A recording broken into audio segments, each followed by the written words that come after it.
Democrats can't get their act together when it comes to Biden's radical spending bill. They're at odds with the numbers, the pet pot projects, and now they're arguing over the inclusion of the Hyde Amendment.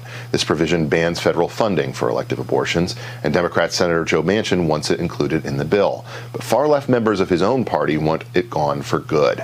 Joining me now to react, Fox and Friends Weekend co-host Rachel Campos-Duffy and Liz Wheeler, host of The Liz Wheeler Show.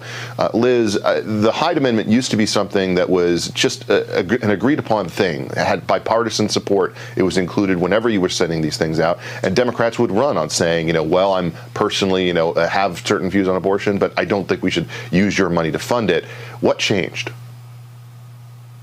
Well, the radical left, AOC, the Squad, came in and changed the Democratic Party, as you know. I mean, the Hyde Amendment, as you mentioned, the Hyde Amendment used to be a nonpartisan, bipartisan thing when it was introduced by Henry Hyde. I think there were 100 Democrats who supported it at that time. And listen, this is something that represents the majority of the country. The Hyde Amendment has estimated to have saved 2.5 million unborn children from abortion. Those precious babies have been saved. This is not something that is a Democratic issue versus a Republican issue when you ask the voters. It's only that partisan in Washington, D.C. There's a new poll that says that 58% of the American people do not want taxpayer money used to pay for abortions. Only 38% of Americans want that. That's a huge divide, Ben, a huge divide. And that divide actually accurately reflects the popular opinion on abortion itself. The vast majority of the American people want restrictions on abortion.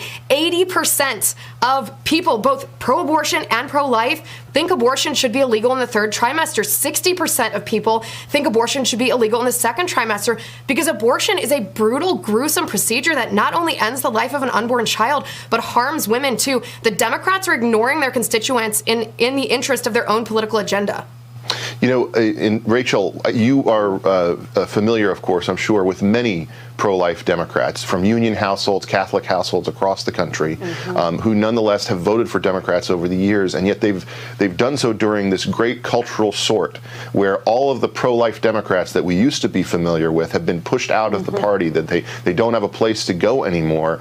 It's astounding, the numbers that Liz quoted are accurate, how much that doesn't represent their own constituency. Yeah, I mean, the Biden administration is the most radical pro-abortion administration in U.S. history, and they are totally out of step. Joe Manchin is actually doing a favor to the party by trying to bring them a little bit in step. But our country is divided, and our country is divided on this moral issue for the same reason our country was divided over slavery. Anytime that you have people who are powerful, who want to profit out of deciding who is sufficiently human enough to live.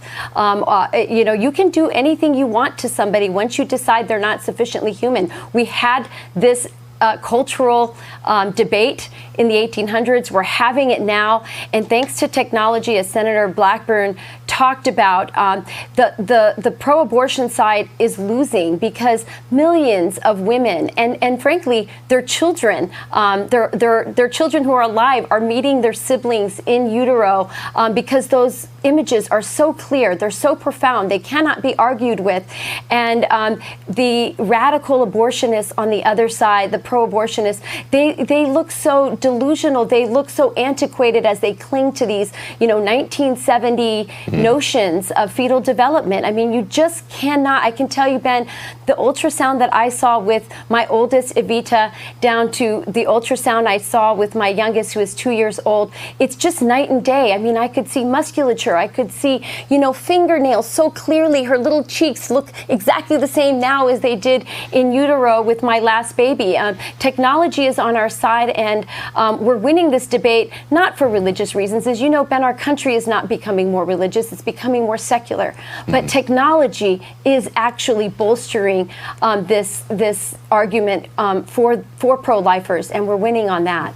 Liz, real quick, you have seen this happen within your own generation. You've seen the shifts that have happened there, despite the dominant heights of Hollywood and the like being owned by the pro-abortion side. Why do you think that resistance has happened?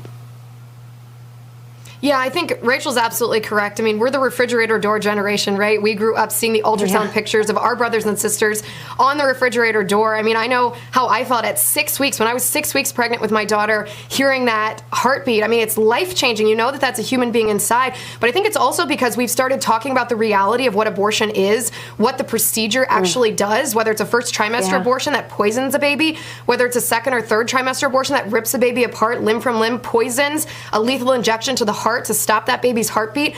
When people realize the gruesome reality of what abortion is, they can't help but recognize that it's an atrocity to be committing against fellow human beings, even if they're in the womb. Liz and Rachel, thank you so much for taking the time to join me this evening.